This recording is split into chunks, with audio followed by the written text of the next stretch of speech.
श्री राम जन्मभूमि तीर्थ न्यास के तत्वाधान में आयोजित श्री राम जन्मभूमि पर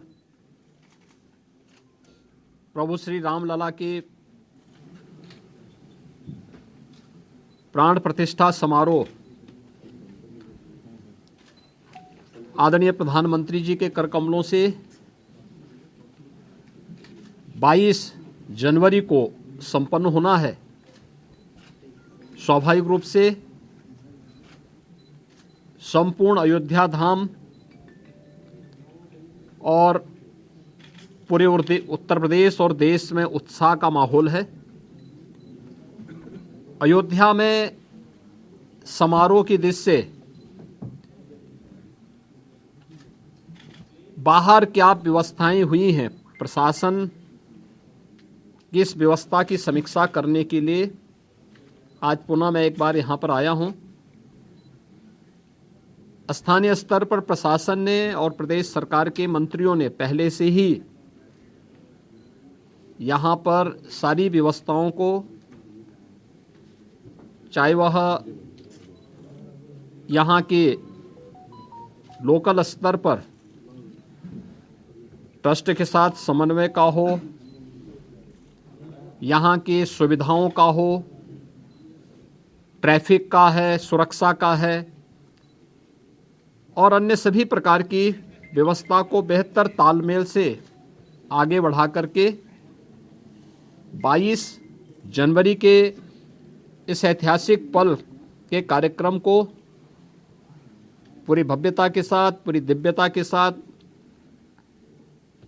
सुरक्षित और सुव्यवस्थित तरीके से संपन्न करने के लिए अपनी तैयारियां लगभग पूरी कर ली हैं। अंतिम चरणों में सारी कार्रवाई उनकी चल रही है और युद्ध स्तर पर इसे हम समयबद्ध तरीके से आगे बढ़ा देंगे। 22 के बाद भी श्री राम जन्मभूमि तीर्थ क्षेत्र न्यास के द्वारा प्रभु श्री रामलला के दर्शन करने के लिए जो भी कार्य योजना तैयार होगी, इसके अनुसार यहां पर स्थानीय स्तर पर राज्य सरकार पूरा सहयोग करके आने वाले श्रद्धालुओं को यहां पे पूरी श्रद्धा के साथ उन्हें दर्शन करने का अवसर प्राप्त होगा। यह व्यवस्था सुनिश्चित करने के लिए अपने स्तर पर पूरा सहयोग दे रही है। इसके लिए टेंट सिटी भी लगाई गई हैं, धर्मशालाओं को भी तैयार किया गया है, होटल्स भी यहां बने हुए हैं। लखनऊ, वाराणसी, प्रयागराज, गोरखपुर या अन्य शहरों से यहाँ के आने के लिए एक बेहतर ग्रीन कॉरिडोर की व्यवस्था भी दी गई है, जिससे कहीं भी किसी को कोई दिक्कत न हो।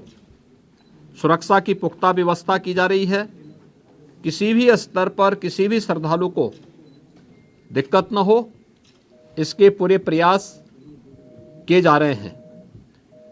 अभी से तैयारियां की जा रही हैं क्योंकि हर एक मन में उत्साह है, उमंग है। 5 सदी के बाद ये अवसर आया है, तो स्वाभाविक रूप से हर श्रद्धालु इस बात को चाहता है कि मैं भी रामलला का दर्शन करूं। मेरी अपील होगी सभी जनता जनार्दन से कि जो भावनाएं उनके मन में है वही हमारे मन में भी है, और इसलिए हम लोग बेहतर तालमेल और समन्वय से अगर दर्शन करने के लिए आएंगे तो दर्शन भी हो पाएगा और किसी प्रकार का कोई कष्ट किसी भी श्रद्धालु को और किसी भी आने वाले यात्री को अयोध्या धाम में नहीं होगी।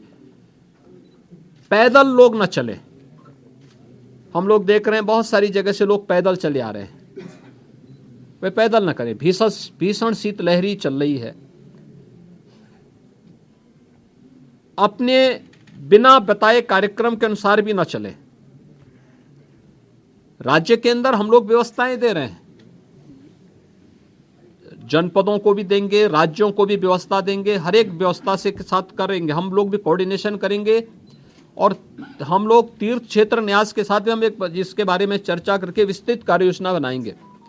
लेकिन अगर हर व्यक्ति अपने तरीके से आएगा तो कहीं अव्यवस्था की सी स्थिति न पैदा हो, ये हमें देखना होगा। और हर व्यक्ति इस बारे में अपना जैसे अब तक सहयोग करते रहे हैं, तो उस सहयोग को अगर आगे भी जारी रखेंगे तो हमें भी बहुत सुविधा होगी और हर एक श्रद्धालु को, आने वाले श्रद्धालु को भी प्रभु श्री रामलला के 500 वर्षों के बाद, कई शताब्दियों के बाद दर्शन करके आनंद की अनुभूति होगी, अंतःकरण से उन्हें आनंद की अनुभूति होगी।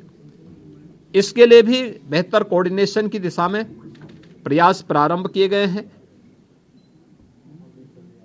मैं पूरे विश्वास के साथ कह सकता हूं कि जैसे कार्यक्रम अब तक सभी सकुशल संपन्न हुए हैं, 22 जनवरी का कार्यक्रम भी एक ऐतिहासिक कार्यक्रम है। भारत के विश्वास और लोक आस्था की पुनर्प्रतिष्ठा का, भारत के गौरव की पुनर्प्रतिष्ठा का कार्यक्रम है। इस कार्यक्रम को हम लोग जनता जनार्दन और सभी आम जनमानस के सहयोग से, पूज्य संतों के आशीर्वाद से, रामलला की कृपा से सकुशल संपन्न करने में सफल होंगे। आप सब भी यहाँ पर इस भीषण शीतलहरी में हैं। मैं आप सबको भी हृदय से धन्यवाद देता हूँ कि अयोध्या की पल पल की घटनाओं को, पल पल की खबरों को आप देश तक पहुँचा रहे हैं और इस अपील को भी पहुँचाएंगे कि बिना प्रोग्राम के और बिना किसी उसके अगर लोग थोड़ा सा धैर्य रख करके अपनी बारी का इंतजार करने के साथ यहाँ के लिए कार्यक्रम के अनुसार आएंगे तो किसी को भी असुविधा नहीं होगी। इस प्रकार की व्यवस्थाएं यहाँ पर की जा रही हैं और प्रदेश सरकार, स्थानीय प्रशासन इसमें भरपूर सहयोग करेगा। बहुत बहुत धन्यवाद। कोई रजिस्ट्रेशन पोर्टल भी होगा ताकि ऑडियंस को सभी प्रकार की चीजें, सभी चीजें इसमें की जा रही हैं। स्थानीय प्रशासन के साथ लोकल स्तर पर हम लोग इसकी व्यवस्था कर रहे हैं और प्रदेश में हम लोगों ने इसके लिए बीट प्रणाली भी लागू करने के लिए कहा है, जो निचले स्तर तक लोगों से संवाद बना करके उनको लाने और उनको व्यवस्थित तरीके से दर्शन कराने में योगदान दे सके। जिला स्तर पे किस तरह की सुविधाएं? देखिए, हर प्रकार की व्यवस्थाएं होंगी, उसके लिए हम प्लानिंग कर रहे हैं। जैसे ट्रेन्स आएंगी यहाँ पे, ऐसे ही लोकल स्तर पर हम राज्य से बसेज की व्यवस्था की तैयारी करेंगे।